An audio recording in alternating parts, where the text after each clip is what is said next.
Hello guys, welcome to the account lecture series. So today we will talk about the type of partners in a partnership. कि एक partnership में किस किस तरीके के partners हो सकते हैं और उनके क्या क्या फीचर्स होते हैं वो हम इस लेक्चर में पढ़ने वाले हैं. तो चलिए स्टार्ट करते हैं. तो देखिए हमारे सामने आते हैं 7 तरीके के partners. Active, sleeping, nominal, partners by estoppel, partner in profit only, minor as a partner and कुछ और तरीके के पार्टनर्स. हम डिटेलिंग में एक एक को उठाएंगे और एक एक को इनकी डिटेलिंग्स हम स्टडी करेंगे. फर्स्ट वन इज़ एक्टिव और मैनेजिंग पार्टनर. नाम से ही क्लियर है कि वो पार्टनर जो है एक्टिव होगा, जो मैनेजमेंट करेगा. Basically a person who takes active interest in the conduct and management of the business of the firm is known as active partner. Means ऐसा पार्टनर जो एक्टिवली पार्टिसिपेट करेगा बिजनेस के conduction में, क्या काम हो रहा है, कैसे हो रहा है. He carries on business on behalf of other partners. सबके बिहाफ पे वो अकेला बंदा काम करेगा. If he wants to retire, अगर इन केस उसको रिटायर होना है, he has to give a public notice of his retirement, otherwise he will continue to be liable for the act of the firm. मतलब जब उसकी retirement का time आएगा या उसको रिटायरमेंट होना है तो उसको एक पब्लिक नोटिस इशू करना पड़ेगा एंड बताना पड़ेगा कि that I am retiring. Otherwise क्या है, वो लायबल माना जाएगा फर्म का कोई भी एक्शन, क्योंकि वो एक्टिव पार्टनर है, लोगों से वो मिल रहा है, लोग उसको जानते हैं. तो ऑब्वियसली लोगों को बताने के लिए कि भैया मैं अब नहीं हूँ पार्टनर, तो उसको एक public issue public notice issue करना ही पड़ेगा. अदरवाइज़ कुछ भी होता है तो लायबिलिटी उसको फेस करनी पड़ेगी, क्योंकि लोगों को पता नहीं होगा, लोग तो उसको जानते हैं. नेक्स्ट पार्टनर आता है स्लीपिंग और डोरमेंट पार्टनर. मीन्स नाम से देखो, नाम से ही क्लियर है ये भी कि स्लीपिंग पार्टनर सो रहा है. ऑब्वियसली इसका मतलब भी वही है. Sleeping partner is a partner who sleeps, जो सोया रहता है. That is he does not take active part in the management of the business. Means वो सोया रहता है काइंड ऑफ कि वो मैनेजमेंट में एक्टिवली पार्टिसिपेट नहीं करता है. वो such a partner only contribute to the share capital of the firm. ये पार्टनर क्या होते हैं, ये कैपिटल कंट्रीब्यूट करेंगे फर्म में. Is bound by the activities of the other partners. और जो अदर एक्टिविटीज़ होती हैं, मीन्स जो रिस्पॉन्सिबिलिटी ड्यूटीज़ होती हैं पार्टनर्स की, उससे वो बाउंड रहेंगे. And share the profit and loss of the business. और बिजनेस के जो है प्रॉफिट और लॉस को वो शेयर करेगा. A sleeping partner unlike an active partner is not required to give a public notice of the retirement. जैसे ही एक्टिव पार्टनर को क्या था, रिटायरमेंट के टाइम एक पब्लिक नोटिस इशू करना पड़ रहा था. लेकिन स्लीपिंग पार्टनर क्या है, इसको लोग नहीं जानते, क्योंकि ये एक्टिवली पार्टिसिपेट नहीं करता, ये पब्लिकली सामने इतना आता नहीं है. तो इसके आने जाने से लोगों को इतना फ़र्क नहीं पड़ेगा, क्योंकि वो जानते ही नहीं है इसको इतना. तो इसको कोई भी पब्लिक नोटिस इशू करने की ज़रूरत नहीं पड़ती. As such he will not be liable to third party for the act done after his retirement. तो इसीलिए अगर आफ्टर रिटायरमेंट कोई एक्ट होता है तो ये तीसरी पार्टी के लिए लायबल नहीं होता. In simple we can say that ऐसा पर्सन जो एक्टिवली पार्टिसिपेट नहीं करता लेकिन वो कैपिटल कंट्रीब्यूट करता है, प्रॉफिट एंड लॉसेस को वो शेयर करता है. बस क्या है, वो एक्टिवली पार्टिसिपेट नहीं करता मैनेजमेंट की डे टू डे एक्टिविटीज़ में. कहता है ठीक है, कर दो, जो भी है कर दो. थर्ड नंबर पे आता है हमारा नॉमिनल और ऑस्टेंसिबल पार्टनर. नॉमिनल मीन्स सिर्फ नाम का partner. A nominal partner is one who does not have any real interest in the business. जिसको एक रियल इंटरेस्ट नहीं है बिजनेस में, उसको कुछ मतलब ज़्यादा कोई पर्सनल वो नहीं है, but lend his name to the firm. लेकिन क्या है, उसने अपना नाम दिया हुआ है फर्म को विदाउट एनी कैपिटल कंट्रीब्यूशन. कोई उसने कैपिटल कंट्रीब्यूट नहीं, कोई मतलब उसने कुछ रियल इंटरेस्ट है ही नहीं उसका, उसने जस्ट अपना नाम दिया है. And does not share the profit of the firm. और इसीलिए क्या है, वो प्रॉफिट शेयरिंग में भी भागीदार नहीं होता है. He also does not usually have a voice in the management of the business of the firm. Management में भी उसका कोई लेना देना नहीं होता. But he is liable to outsider as an actual partner. लेकिन बाहर की पार्टीज़ के लिए, आउटसाइडर पार्टीज़ के लिए वो क्या है, एक एक्चुअल पार्टनर है, क्योंकि उसका नाम चल रहा है, उसका नाम यूज़ किया जा रहा है. लेकिन in original we can say that वो एक्चुअल में पार्टनर नहीं है, क्योंकि वो कोई कैपिटल कंट्रीब्यूट नहीं कर रहा, कोई प्रॉफिट उसने किया. बट वो पार्टनर इसलिए कहलाया जाएगा क्योंकि उसका नाम चल रहा है, उसका सिर्फ नाम यूज़ हो रहा है. Next is partner by estoppels or holding out. Means if a person by his word or conduct hold outs to another that he is a partner, he will be stopped from denying that he is not a partner. Means किसी बंदे ने ये बोल दिया किसी third party के कि हाँ भाई मैं इस कंपनी का इस फर्म का पार्टनर हूँ, तो वो फिर वो मुकर नहीं सकता इस बात से कि वो पार्टनर नहीं है, वो पार्टनर हो जाता है बाय एस्टोपल्स केस. ओके.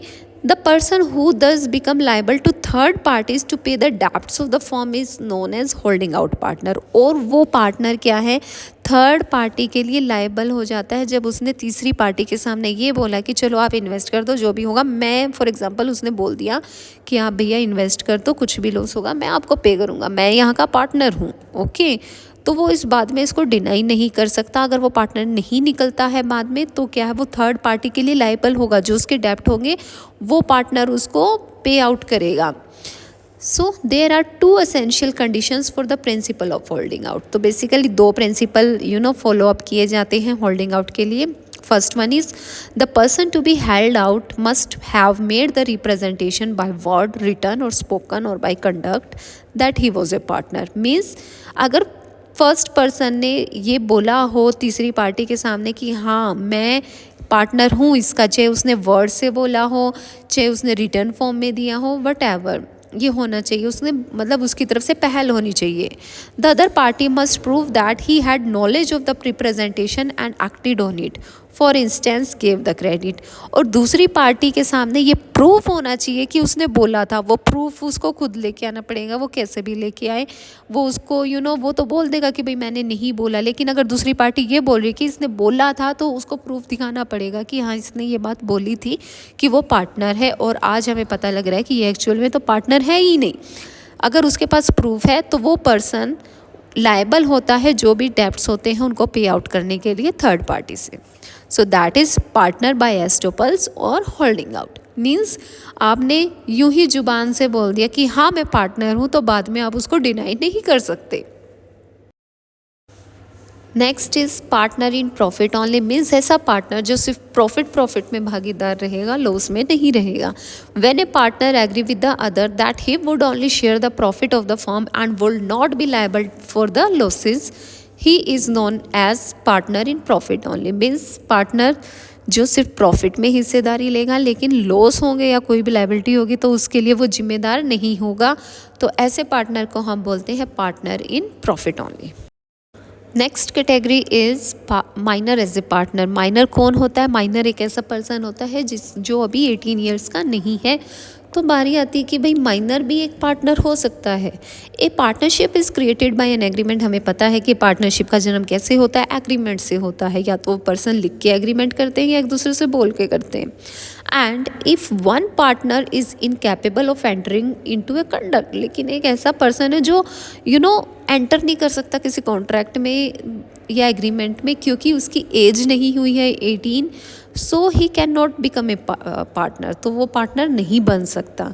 दस at the time of creation of a firm a minor, that is a person who has not attained the age of 18 years cannot be one of the parties of the conduct. तो basically जब एक form बन रही है तो उस time पे क्या है, एक माइनर जो है वो पार्टनर नहीं बन सकता क्योंकि वो एग्रीमेंट में एंटर ही नहीं कर सकता. वो वॉइड हो जाएगा एग्रीमेंट, क्योंकि वो क्या है, एक माइनर है, उसकी एज अभी 18 नहीं हुई है. तो इस तरीके से तो हमें ये देखने को मिल रहा है कि यार वो पार्टनर बन ही नहीं सकता. लेकिन but under section 30 of the Indian partnership act 1932 a minor can be admitted to the benefits of the partnership. की लेकिन पार्टनरशिप एक्ट 1932 क्या बोलता है कि आप एक पार्टनर माइनर को एक पार्टनर बना सकते हो सिर्फ बेनिफिट्स में, with the consent of all the partners. कि सारे पार्टनर्स का कंसेंट लेके with the benefits of partnership आप उसको एंटर करवा सकते हो. A minor partner is entitled to hit share of profit and have to access to the account of the firm for purpose of inspections and copy.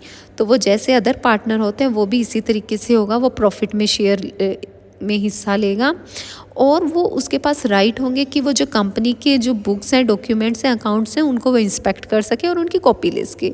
He however can not file a suit against the partner of the firm for his share of profit and property as long as his remain with the firm.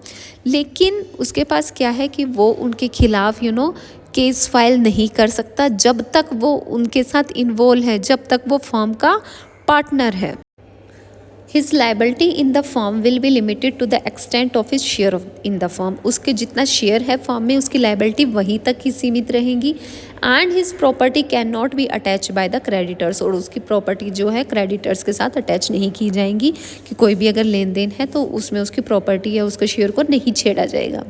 On his attaining maturity means जब उसकी age 18+ हो जाएगी, he has to decide within 6 month whether he will become regular partner of withdraw from partnership।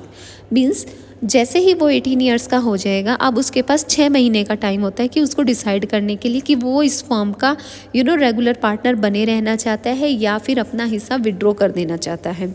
The choice in either case is to be intimated through a public notice. जो भी choice होगा, जो भी उसका decision होगा, वो public notice के through initiate किया जाएगा। Failing which he will be treated to have decided to continue as partner. Means अगर वो नहीं करता है, कुछ भी अपना डिसीजन इशू नहीं करता है, तो यही माना जाएगा कि वो फर्म का पार्टनर बने रहना चाहता है। And he become personally liable like other partners for all the debts and obligations of the firm from the date of his admission to its benefits.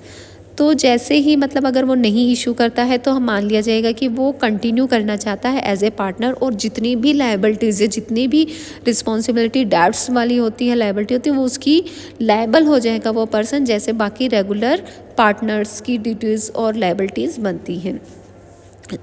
And not from the date of its attaining the age of maturity. और वो liable कहाँ से हो जाएगा?